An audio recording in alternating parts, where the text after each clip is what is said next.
ಕಾವಂದರು ತಪ್ಪೇ ಮಾಡ್ತಿಲ್ಲ ಅನ್ನೋ ಕೀರ್ತಿ ಅವರಿಗೆ ಕಾವಂದರ ಮತ್ತೊಂದು ಮುಖ ಗೊತ್ತಿಲ್ಲ. ಅವ್ರು ನೋಡಿರೋದು ಕೇವಲ ಧರ್ಮಾರ್ಥವಾಗಿ ಮಾಡ್ತಿರೋ ಕೆಲಸ, ಸಮಾಜಾರ್ಥವಾಗಿ ಮಾಡ್ತಿರೋ ಕೆಲಸ ಮಾತ್ರ. ಒಬ್ಬ ವ್ಯಕ್ತಿಗೆ ಇನ್ನೊಂದು ಮುಖ ಇರಬಾರ್ದು ಅಂತಿಲ್ಲ. ಕೀರ್ತಿ ಅವರು ಡೆಲಿಬ್ರೇಟ್ ಆಗಿ ಸಮಾಜದ ಮುಂದೆ ಇಡ್ತಾ ಇರೋದು ಕೇವಲ ಕೀರ್ತಿಯವರ ಗಮನದಲ್ಲಿ ಇರ್ತಕ್ಕಂಥ ಕಾವಂದರ ಮುಖ ಮಾತ್ರ. ಯಾರು ನೋಡಿರೋದು ಇನ್ನೊಂದು ಮುಖನ? ಅಲ್ಲಿನ ಜನ ನೋಡಿದಾರಂತೆ, ಯಾರು ಮಾತಾಡ್ತಾರಂತೆ, ಸೌಜನ್ಯ ಅವ್ರ ತಾಯಿ ನೋಡಿದಾರಂತೆ, ಅನನ್ಯ ಭಟ್ ಅವ್ರ ತಾಯಿ ನೋಡಿದಾರಂತೆ, ಪದ್ಮಲತಾ ಅವ್ರ ಪ್ರಕರಣ ಏನಂತೆ, ಆನೆ ಮಾವುತನ್ ಪ್ರಕರಣ ಏನಂತೆ, ಪ್ರಶ್ನೆ ಎಲ್ಲದನ್ನೂ ಮಾತಾಡೋಣ ಇವತ್ತು. ಅದಲ್ಲ, ಪ್ರತಿಯೊಂದಕ್ಕೂ ಇವತ್ತು ಒಂದು ಕ್ಲಾರಿಫಿಕೇಶನ್ ಕೊಟ್ಟೆ ಹೋಗೋಣ. ಅದಲ್ಲ, ಬಟ್ ಯಾರು ನೋಡಿರೋದಂತೆ? ಬರೀ ಬಾಯಲ್ಲಿ ಭಾಷಣ, ಬೊಗಳೆ 16 ವರ್ಷದ ಹುಡುಗಿ ಬೇಕಂತೆ, ಹಂಗ್ ಬೇಕಂತೆ, ಹಿಂಗ್ ಬೇಕಂತೆ. ಆಯ್ತು, ಅದಕ್ಕೆ ಸಾಕ್ಷಿ ಅಲ್ಲಪ್ಪ.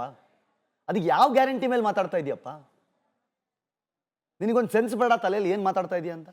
ಸುಮ್ಮನೆ ನನಗೆ ಬರುತ್ತೆ ಬಾಯಲ್ಲಿ, ನಾನು ಯೋಚನೆ ಮಾಡ್ತೀನಿ, ರಾತ್ರಿ ಕೂತ್ಕೊಂಡು ಸ್ಕ್ರಿಪ್ಟ್ ಬರಿತೀನಿ, ಬೆಳಗ್ಗೆ ಎದ್ದು ಹೇಳ್ತೀನಿ. ಹಂಗೆ ವರ್ಕ್ ಆಗಲ್ಲಲ್ಲ.